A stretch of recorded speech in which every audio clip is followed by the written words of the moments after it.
اعوذ باللہ من الشیطان الرجیم بسم اللہ الرحمن الرحیم نحمدہ و نصلی علی رسولہ الکریم۔ کل کے ٹاپک کے مطابق کل کا جو سوال تھا سورہ آل عمران کے آیت نمبر 30 کے حوالے سے، جس میں اللہ تبارک تعالیٰ فرما رہے ہیں کہ جس دن ہر نفس اس کو موجود پائے گا جو اس نے نیکی کی اور جو اس نے برائی کی، اس دن آدمی تمنا کرے گا کاش اس کے اور اس کے برائیوں کے درمیان میں بہت دور کا فاصلہ ہوتا، اور اللہ تعالیٰ تمہیں اپنے ذات سے ڈرا رہا ہے، اپنے نفس سے ڈرا رہا ہے، اور اللہ تعالیٰ بندوں پر بے حد نرمی کرنے والا ہے۔ تو اس میں سوالات جناب غازی صاحب کی طرف سے یہ تھے کہ کیا اللہ کو بھی نفس ہے؟ جو آیت میں اللہ تعالیٰ فرما رہا ہے کہ اللہ نفس ہو، میری نفس سے ڈراتا ہوں، یہ اللہ کو نفس کیسے آیا؟ میرے بھائی، تو آپ کا جو پہلا سوال ہے کیا اللہ کو بھی نفس ہے، تو جیسا کہ تمام بھائیوں نے آپ کو جواب دیا ہے کہ اللہ کے نفس سے مراد نفس رحمانی سے لیا گیا ہے اور اللہ کی ذات سے بھی لیا گیا ہے، چونکہ کچھ مترجم نے اللہ کی ذات لکھا ہے اور کچھ مترجم نے جو ہے اس لفظ کو ہو بہو رکھ دیا ہے۔ جیسا کہ مزمل بھائی نے کہا کہ عربی میں جو لفظ نفس کے استعمال میں آتے ہیں اس کے کئی معنی ہوتے ہیں، تو یہاں پر جو اللہ کے لیے استعمال نفس ہو رہا ہے تو اس کے معنی کو اگر آپ سمجھیں گے تو یقیناً یہ نفس رحمانی کی طرف اشارہ ہے، اور یہ نفس انسانی سے تعبیر اس کو ہم نہیں کر سکتے ہیں اور نہ ہی ملا سکتے ہیں۔ تو اس کو تھوڑا سا سمجھنا چاہیے کہ کیا اللہ کو بھی نفس ہے؟ تو اللہ کو نفس سے مراد یہ نہیں ہے کہ اللہ ہمارے ایسا نفس رکھتا ہے یا وہ خواہش رکھتا ہے، یہ کہنا ٹھیک نہیں ہوگا، بلکہ اللہ کا ارادہ جو ہے اللہ کا نفس ہے، اور اللہ کی جو ذات سے یہاں پر مراد لی گئی ہے کہ اللہ کی ذات جو ہے اس کے طرف اشارہ ہے کہ اللہ آپ کو ڈراتا ہے۔ اور اگر آپ یہ نہیں سمجھ رہے ہیں تو ایسے سمجھیں کہ اللہ کو اگر آپ نفس سے تعبیر کرتے ہیں تو وہ نفس رحمانی ہے، جو سب سے اعلیٰ طبقے کا نفس مانا جاتا ہے صوفیہ کرام کے ہاں، اور اس سے اوپر کوئی چیز ہے نہیں، وہ ذات وحدہ لا شریک کے لیے استعمال ہوتا ہے۔ آگے بڑھتے ہیں ہم لوگ۔ دوسرا سوال آپ نے پوچھا ہماری نفس ہمارا حساب کیسے کرے گی، کیونکہ غلطیاں تو نفس سے ہی ہوتی ہے، ایسا میں نے سنا تھا۔ تو میرے بھائی، آپ کا نفس آپ کا حساب کرے گا، کیونکہ حساب کرنے والا نفس ہی ہے، حساب کون کر سکتا ہے؟ آپ کا جو نفس ہے، آپ کا جو وجود ہے، وہی آپ کا حساب کرے گا، کیونکہ وہی جانتا ہے کہ آپ کیا کیا کیے ہیں۔ اسی لیے نفس کی طرف اشارہ کر کے ذمہ داری اسی کو دی گئی ہے کہ آپ کا حساب نفس ہی کرے، اور محاسبہ ہم لوگ جو کرتے ہیں وہ نفس کا ہی کرتے ہیں۔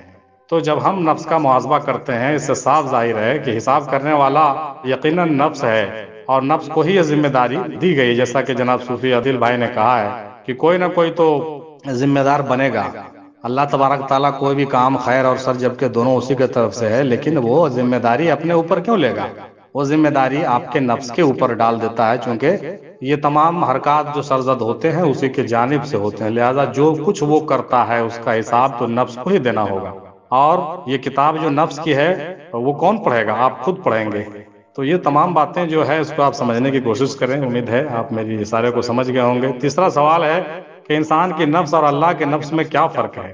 میں نے اوپر کہا ہے کہ اللہ کے نفس کو نفس کہا کر کے تعبیر کرنا یہ تھوڑا مناسب نہیں لگتا ہے۔ انسان کا نفس تو نفس ہے، انسان کے خواہشات سے تعبیر ہم انسان کے نفس کو کرتے ہیں، لیکن اللہ کے نفس کو نفس کہنا یہ مناسب نہیں ہے، اور اللہ کے نفس سے مراد یہاں پر ذات اللہ کی ہے اور نفس رحمانی سے تعلق ہے، اور دونوں میں آسمان زمین کا فرق ہے۔ وہ بلندی کی انتہا ہے، اور انسان جو ہے جہاں پر ہم نفس کا استعمال کرتے ہیں وہ ہمارا جو ہے وہ بہت ہی نیچے کی بات ہے، اور ہم جو ہے ناسوتی لوگ ہیں، تو ہمارا جو نفس ہے وہ بہت کثیف ہے، اور اللہ تبارک تعالیٰ کی ذات اقدس جو ہے وہ رحمانی ہے، وہ عالم لطیف میں رہنے والی بات ہے، اور وہاں کی ہونے والی باتوں سے آپ اس کو تعبیر کر سکتے ہیں۔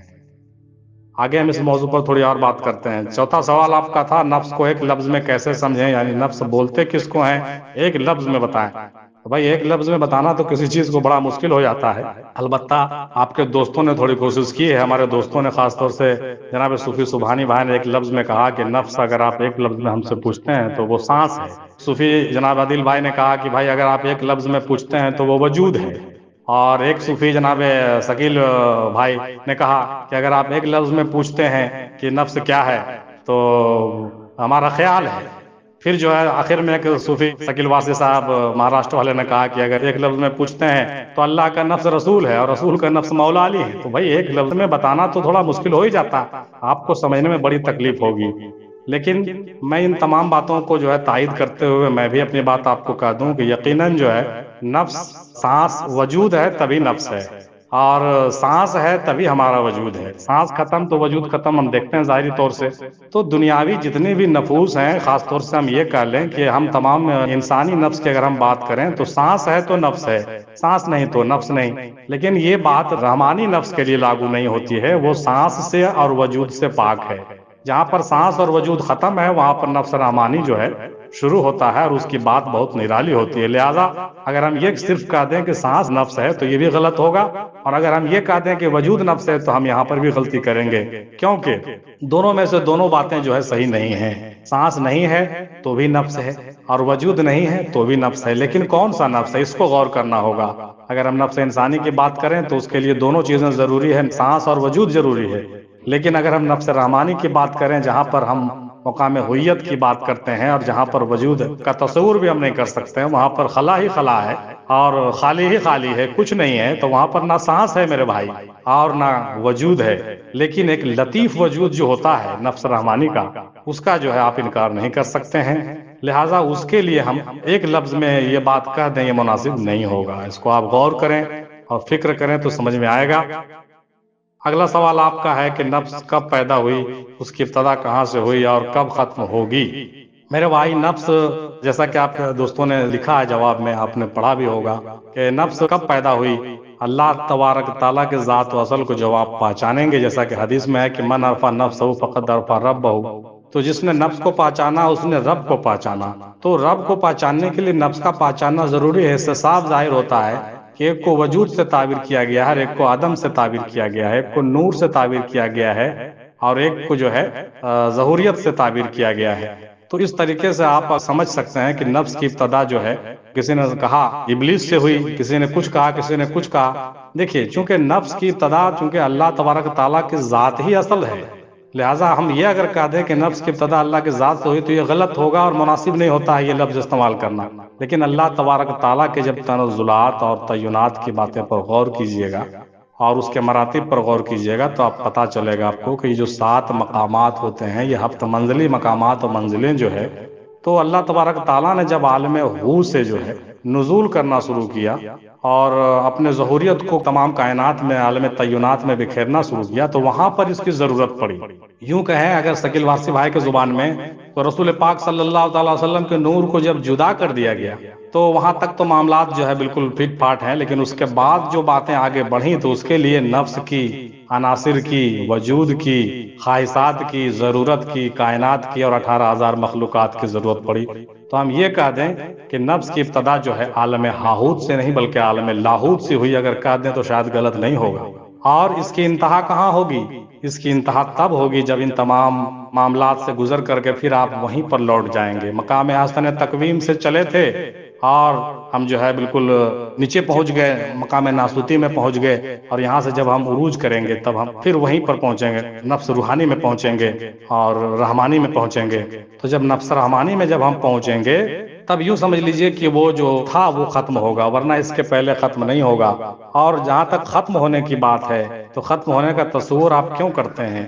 میں نے کہا کہ بھائی کثیف چیزیں ختم ہو جاتی ہیں لیکن لطیف چیزیں ختم نہیں ہونے والی ہیں۔ لہٰذا آپ یہ سمجھ لیں کہ نفس اگر اللہ کی ذات سے متعلق ہے تو پہلے بھی تھا اور آج بھی ہے اور ہمیشہ رہے گا، صرف اس کی صورتیں بدل جائیں گی، اس کی جو ماہیت ہے وہ چینج ہو جائے گی۔ امید ہے میری بات آپ سمجھ گئے ہوں گے۔ اگلا سوال ہے چھٹا، کیا اللہ کی نفس بھی ختم ہونے والی ہے یا صرف انسان کی نفس ختم ہوگی؟ بالکل صحیح سوال کیا آپ نے میرے بھائی، اس کا ذکر میں نے اوپر کر دیا ہے کہ اللہ کی نفس، اگر آپ اللہ کو نفس سے تعبیر کرتے ہیں ذات سے، تو وہ ختم ہونے والی نہیں ہے۔ اللہ کی ذات بقا ہے، باقی باللہ ہے، وہ کبھی ختم ہونے والی نہیں ہے۔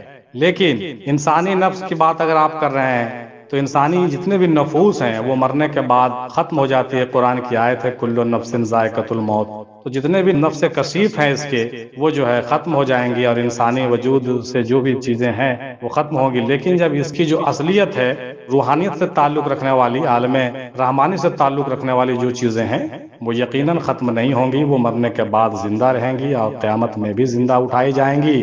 میں نے کہا کہ اس کی ماہیت بدل جاتی ہے، وہ ختم ہونے والی نہیں ہے، صرف اس کی ماہیت اور حقیقت میں تبدیلی آئے گی، اس کی صورتوں میں تبدیلی آئے گی میرے بھائی۔ وآخر دعوانا الحمدللہ رب العالمین۔ برحمتک یا ارحم الراحمین بحق لا الہ الا اللہ محمد الرسول اللہ صلی اللہ تعالی علیہ وسلم.